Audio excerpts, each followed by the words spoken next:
جس سے منع فرمایا اس کو چھوڑنے کا ذکر بھی ضروری ہے۔ لیکن عام معمولات زندگی میں طعام کیا تھا، کھانا کیا تھا، مشروب کیا تھا، کس طرح کھاتے تھے، کیا کھاتے تھے، کس چیز کو کس شے سے ملا کے کھاتے تھے، کس چیز کو کس شے سے ملا کے پیتے تھے۔ دوستو یہ وہ معمولات نبوی ہیں جن کا تعلق حضور کے طعام اور شرب کے ساتھ ہے۔ یہ فرض اور واجب کے درجے میں تو نہیں،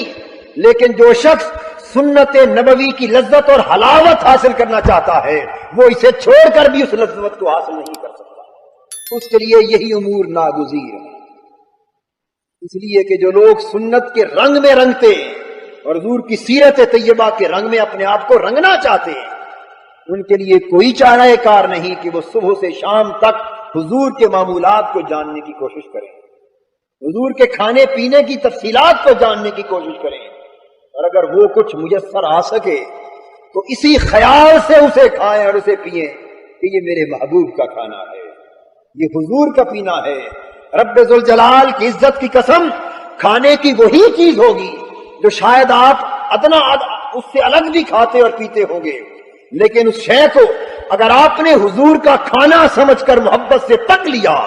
اور اس مشروب کو حضور کا شرب سمجھ کر محبت سے دیکھا، محبت سے پی لیا، تو میں سمجھتا ہوں کہ یہ عمل بھی اللہ کی بارگاہ میں اتنی بلندی درجات کا باعث ہے کہ شاید کوئی اور عمل کا بھی مقابلہ کر سکتا۔ حضور نبی اکرم صلی اللہ تعالی علیہ وآلہ وسلم کے معمولات شرب و طعام کے سلسلے میں چند باتیں جو بنیادی طور پر ذہن نشین رکھنے کے قابل ہیں، ان میں سے ایک اصول یہ بھی ہے کہ حضور علیہ الصلوۃ والسلام کے طعام اور شرب کے معاملے کو محض حضور کی عادت مبارکہ ہی تصور نہ کریں، بلکہ اہل ایمان کا اس امر پر ایمان پختہ ہونا چاہیے کہ جس شے کے کرنے کا حضور نے محض اشارہ ہی کیا اور جس بات کو حضور نے اپنی زندگی میں محض کر کے دکھا دیا،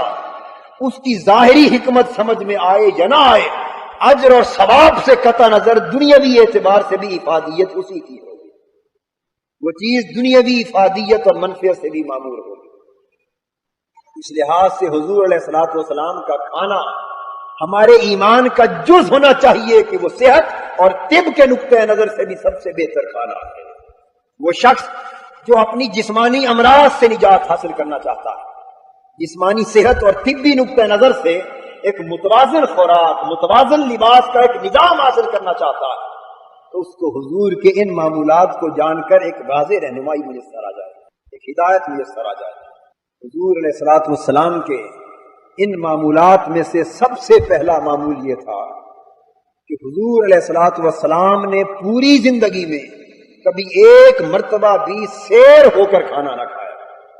یعنی پیٹ بھر کے کھانا یہ حضور کی سنت کے خلاف ہے۔ یہ پہلا سبق حضور کی سنت کا عرض کر رہا ہوں، اور پھر اس کا تعلق جسمانی صحت کے ضابطوں پر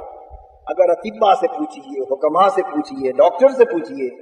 تو آپ کو خبر ہو کہ حضور کی اس سنت میں بھی کیا عبرت ہے۔ حدیث پاک میں ہے کہ حضور علیہ الصلوۃ والسلام نے،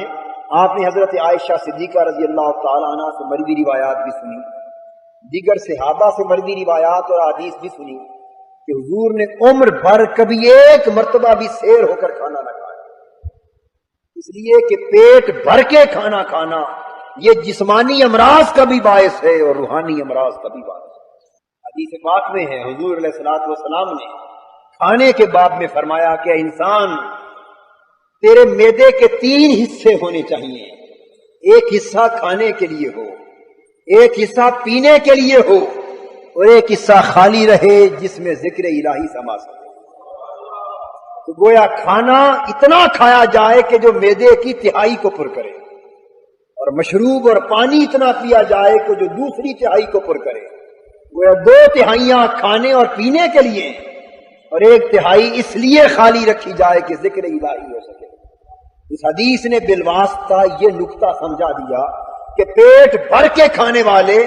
ذوق اور شوق کے ساتھ اللہ کی یاد نہیں کر سکتے، کہ پیٹ بھر کے کھانے سے نیند کا غلبہ ہوتا ہے، غفلت کا غلبہ ہوتا ہے، نفسانی گرفت کا غلبہ ہوتا ہے، اور جب نفس غالب ہوتا ہے تو اللہ کی یاد سے انسان غافل ہوتا چلا جاتا ہے۔ اور اگر پیٹ میں کوئی جگہ باقی رہے تو ایک مقام پر حضور نے یہ بھی فرمایا کہ جو شخص کھانے پینے کے باوجود پیٹ میں کچھ جگہ اللہ کے ذکر کے لیے خالی چھوڑ دیتا ہے، اللہ پاک اس جگہ کو نور سے بھر دیتا ہے۔ تو گویا معدے کو، پیٹ کو کچھ خالی چھوڑ دینا یہ ذکر الہی اور اللہ کے نور کے لیے مفید ہے، اور اللہ کی عبادت کے لیے مفید ہے۔ حضور علیہ الصلوۃ والسلام نے اولاً یہ کہ عمر بھر کبھی سیر ہو کر کھانا نہ کھایا۔ دوسرا ضابطہ ہمیں حضور کی سنت میں یہ نظر آتا ہے کہ جب بھوک اور طلب ہوتی شدت کی اس وقت تناول فرماتے، اور بغیر بھوک کے محض لذت دہن کے لیے کبھی کھانا تناول نہ فرماتے۔ ہماری یہ کیفیت ہے کہ ہم لذیذ کھانے پکاتے، مرغن کھانے تیار کرتے، اور پھر بیک وقت 2 3 دعوتوں میں بھی تکلیف اٹھانی پڑے تو کھاتے چلے جاتے۔ ہمارا کھانا لذت دہن کے لیے ہوتا ہے۔ اسلام کا تصور کھانے کا اور ہمارا تصور جدا ہے۔ اسلام تصور دیتا ہے کہ کھاؤ جینے کے لیے، ہمارا فلسفہ ہے کہ جیو کھانے کے لیے۔ انسان جب کھانے کے لیے جیتا ہے تو کھانا مقصود ہو جاتا ہے، اور جب وہ جینے کے لیے کھاتا ہے تو صرف اسی قدر کھاتا ہے جس سے اس کی ریکوائرمنٹ پوری ہو سکے۔ اب یہ وہ تصور ہے کہ مغرب کی سائنس نے، میڈیکل سائنس نے اور ڈائٹیشن کے باقاعدہ نالج نے، فن نے یہ تصور واضح کر دیا ہے کہ انسانی جسم کو مخصوص تعداد کی کیلوریز کی ضرورت ہوتی ہے، مخصوص تعداد کی سمجھ لیجئے طاقت اور انرجی کی ضرورت ہوتی ہے، اور تھوڑے سے کھانے کھانے کے ساتھ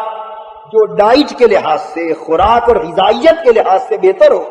اگر وہ کھا لیا جائے تو جسم کو مطلوبہ توانائی میسر آ جاتی ہے، باقی جو کچھ ہے وہ فضلہ بن کے نکل جاتا ہے۔